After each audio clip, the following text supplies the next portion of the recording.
मुसलमानों की देशभक्ति पे आप सवाल उठाते हैं। आप जानना चाहते हैं मुसलमानों का इतिहास, तो पढ़िए शहीद अशफाकुल्लाह को।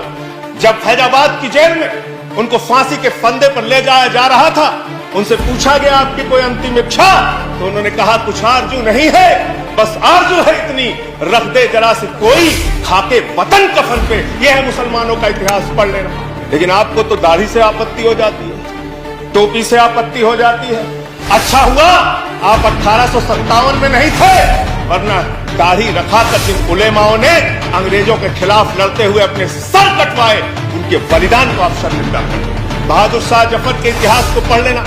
उनके बेटों का सर कटवा के रंगून की जेल में उनके सामने रखा गया। मानव अंग्रेज के पुलिस अफसर बहादुर शाह जफर को गिरफ्तार करने के लिए आए थे, तो उनका मजाक उड़ाते हुए उन्होंने कहा कि दमदमे में दम नहीं, अब खैर मांगो जान की, ऐ जफर ठंडी हुई शमशीर हिंदुस्तान की। तो उस बहादुर शाह जफर ने अंग्रेज अफसर को जवाब दिया था कि गाजियों में बू रहेगी, जब तलक ईमान की, तख्त लंदन तक चलेगी, देख हिंदुस्तान की। हिंदुस्तान के मुसलमानों के इतिहास को पढ़िए, उनके प्रति आपके मन में सम्मान पैदा होगा। मुसलमानों की देशभक्ति पे आप सवाल उठाते हैं, और कुछ लोग ऐसी टिप्पणी भी करते हैं जो मेरी समझ में नहीं आता। मैं अन्ना जी के आंदोलन के मंच का संचालन कर रहा था मान्यवर। मेवात से एक मुस्लिम लड़की उस मंच के संचालन के दौरान कही कि उसने कहा कि मैं समर्थन देने आई हूं, भाषण देना चाहती हूं। भाषण जब उसने समाप्त किया उस मुस्लिम लड़की ने, तो उसने कहा भारत माता की जय, भारत माता की जय, वंदे मातरम। और मैं उस विचारधारा से सहमत नहीं हूं। मेरा इस्लाम इतना कमजोर नहीं कि वो वंदे मातरम कहने से खत्म हो जाए। इस तरह की सोच के लोग हिंदुस्तान में रहते हैं। मैं जिस सुल्तानपुर के छोटे से शहर में काम करता था, वहां मेरे साथ शमशाद भाई काम करते थे। बहुत आपसे ज्यादा तेज भारत माता की जय वो लगा सकते हैं, वंदे मातरम लगा सकते हैं। आप आज इस नए भारत में कर क्या रहे हैं? झारखंड में क्या हुआ मान्यवर? चोरी के आरोप में एक आदमी को पीट के मार दिया गया, इसलिए कि वो मुसलमान था, एक वर्ग विशेष से था। क्या इसकी चिंता इस सदन को नहीं होनी चाहिए? क्या धर्म के नाम पे इस देश के अंदर बंटवारे चलते रहेंगे?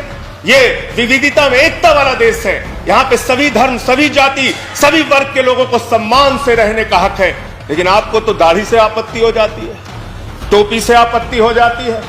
अच्छा हुआ आप 1857 में नहीं थे, वरना दाढ़ी रखाकर जिन उलेमाओं ने अंग्रेजों के खिलाफ लड़ते हुए अपने सर कटवाए, उनके बलिदान को आप शर्मिंदा करते, उनके बलिदान को आप शर्मिंदा करते। आप जानना चाहते हैं मुसलमानों का इतिहास, तो पढ़िए शहीद अशफाकुल्लाह को।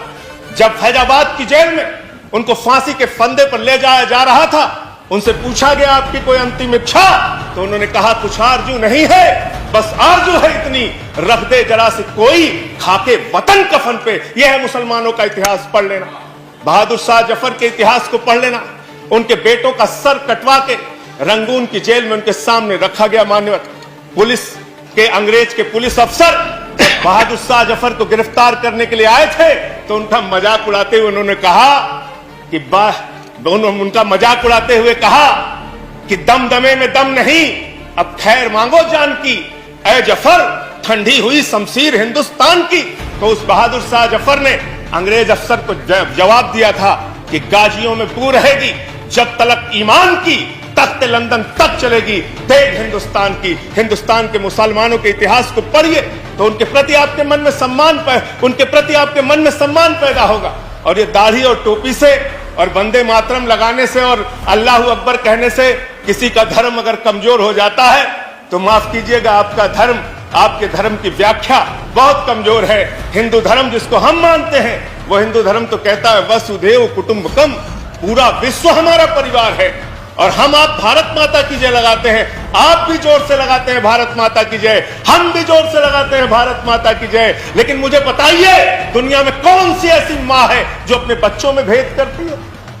दलित बच्चे को अलग निगाह से देखेगी, मुसलमान बच्चे को अलग निगाह से देखेगी, पिछड़े बच्चे को अलग निगाह से देखेगी, सिख बच्चे को अलग निगाह से देखेगी।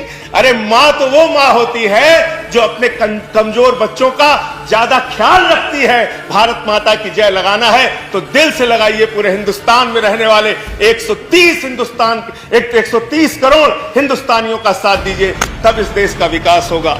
चमन में इख्तलाते रंग बू से बात बनती है, चमन में एक तलाते रंग बू से बात बनती है, हम ही हम हैं तो क्या हम हैं, तुम ही तुम हो तो क्या तुम हो।